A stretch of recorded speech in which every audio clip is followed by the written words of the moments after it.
পুজোর মধ্যে দিনটা যাচ্ছিল বেশ। আজ নবমী, কাল তো পুজো শেষ। তাহলে সবার পুজো কেমন কাটলো? আমার পুজো কিন্তু আমার সোনাকে নিয়েই কেটে গেল। তার কথা ভাবতে ভাবতে, তার মুভমেন্ট দেখতে দেখতে কেটে গেল। কিন্তু নবমীর দিনটা একটু ভালো মতো খাওয়া দাওয়া না হলে কি ভালো লাগে? তো বাবা নিয়ে এসেছিলো খাসির মাংস। আর খাসির মাংস হলে কার কী চাই বলো তো? তো খাসির মাংস নিয়ে প্লেট সাজিয়ে বসে পড়েছিলাম। আমি একটু কমই খেয়েছিলাম, কেননা আমার সামনে দিন আসছে, তো সবাই একটু প্রেশার উঠে যাওয়ার ভয় পাচ্ছিলো, তার জন্য আমি একটু কমই নিয়েছিলাম। আর পুজোতে আমি কিচ্ছুই নিইনি বলে আমার মার মন খুব খারাপ ছিল যে পুজোতে এবছর তোকে কিচ্ছু দিতে পারলাম না। তো আমাদের গ্রামে একজন কাকু আসছে জামা কাপড় বিক্রি করতে, তার কাছ থেকে এই বড় একটা জামা কিনে দিয়েছে। দেখে মনে হচ্ছে আমি পাঞ্জাবি পরেছি, যেখানে আমার মানে জামা মেরে মেরে পরতে হচ্ছে, সেখানে 3XL জামা এখন আমাকে পরতে হচ্ছে।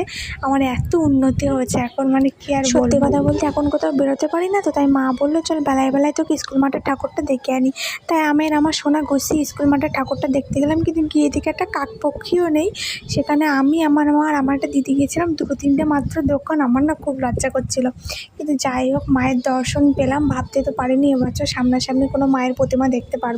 মায়ের কাছে অনেক আশা জানালাম যে সামনের বছর আমরা 3জন তোমার সামনে এসে দাঁড়াবো। তো বাই বাই আজকের মতো সবাইকে।